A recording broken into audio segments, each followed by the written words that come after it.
What is going on, guys? Pat Ryan here, bringing you guys another S550 video. And today I'm going to be going over a couple things that I get in the comment section all the time. Why not more frequent uploads? Why don't we see the car more? How did the 305 fit with the Eibach lowering springs? What does the GT350 manifold look like under the hood?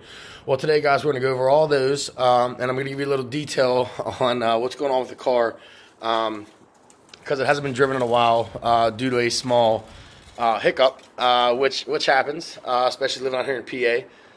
So as you guys can see, we do have the GT here in the garage, and as you might notice, the wheels look a little different, and that is because the front wheel that is on the car is a stock wheel that came from the factory, and the reason for that being is because we hit a pothole. And as you can see, I know some people are going to say, man, just get it fixed. You could probably just go get the rim readjusted and get it bent back, and I am all for that in some applications. However, this is not my daily driver. I daily drive my Super Duty, so it is not that big of a deal, and I would rather play it safe than sorry. Oh, not focusing. There we go. I'd rather play it safe than sorry, and I will actually just spend the extra, whatever it is, $170, and buy the extra front wheel, which is a 20 by 8.5. Sorry about that, guys. Just to give another heads up too as well, I am not recording on my Nikon D3300 today. This is actually coming from my my phone, which is a Note 8. So let me know in the comment section down below how the quality is, the sound quality, the video quality, everything. I'll be uploading it from here as well. So we'll see how the quality comes up from the Note 8. Let me know what you guys think. But to go over a couple things, that is why the car has not been driven. Number one, because of the bent wheel. I do have another wheel on order. It'll be here in a couple weeks. I wasn't paying for any express shipping or anything because I'm already eating the cost of a wheel. And I do have new tires coming, which you guys will be posted for an update. I will be moving from the Mickey Thompson Street ETs, which are a great tire. Again, I love them, and I will show you guys the back fitment of how they fit on the rear of the car right now. So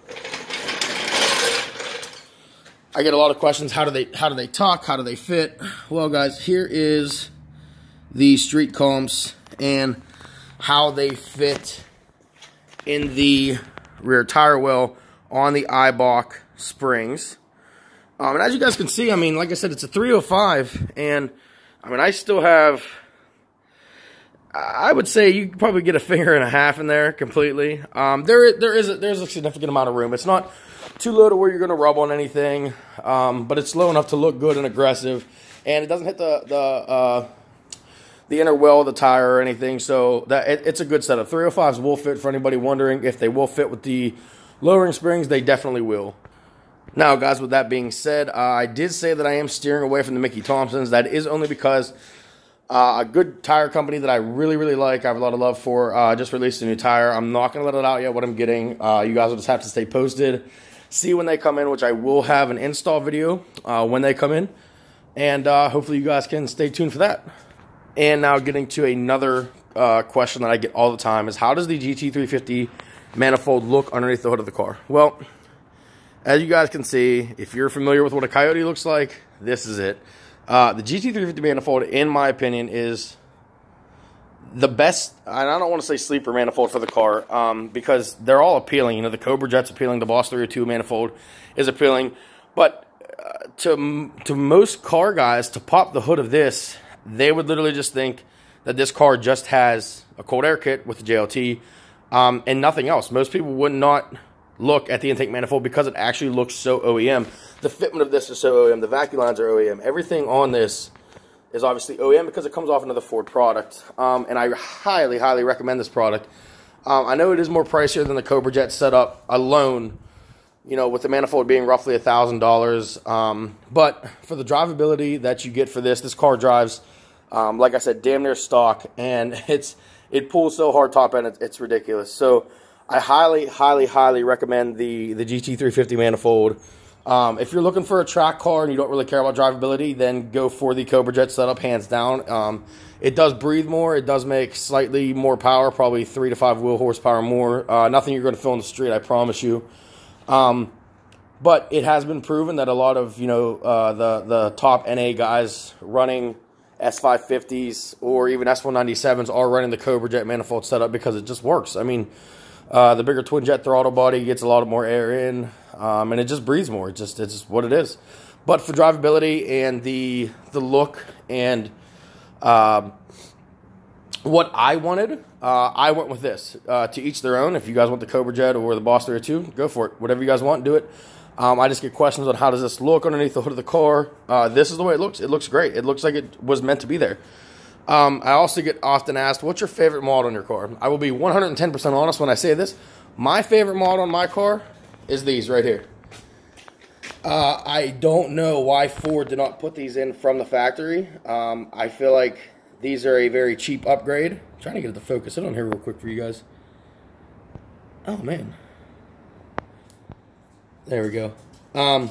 Is these hood actuators. They were an extremely cheap modification in the car. I want to say they were like 50 bucks. And they took no longer than, 20 minutes, half hour to put on. And I absolutely love them. They look so nice, especially when you're at a car show. You can pop the hood. You don't have to have the hood prop sitting in the way.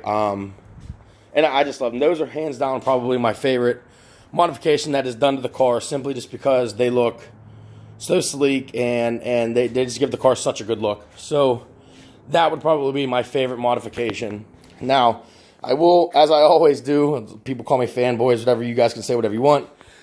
I will always give a shout out to my guys over here at VMP Performance. I am rocking their windshield banner. Again, on the rear window, because that is normally what people see as I pull away from them in this car. And I know I'll get a lot of hate in the comments. Guys will be like, oh, you think your car is the fastest thing in the world. It's not. It's quick for a street car, But yeah, so that's where the Mustang's at right now, guys. I know I get questions all the time. Why isn't it being driven? Why isn't it being moved? Why no videos? This is why. It's just, and I know right now, you guys won't understand because it looks absolutely gorgeous here right now in southwestern PA. However, it is like 25 degrees. It just snowed like 2 days ago, and there was snow on the road. And I know you guys are going to be like, bullshit, it looks glorious outside. It looks beautiful. It does. But guess what? Last night it was 50 degrees, and today I'm standing outside and it's like 25 or 30. So it makes no sense. But if you live in PA, you will understand what we go through.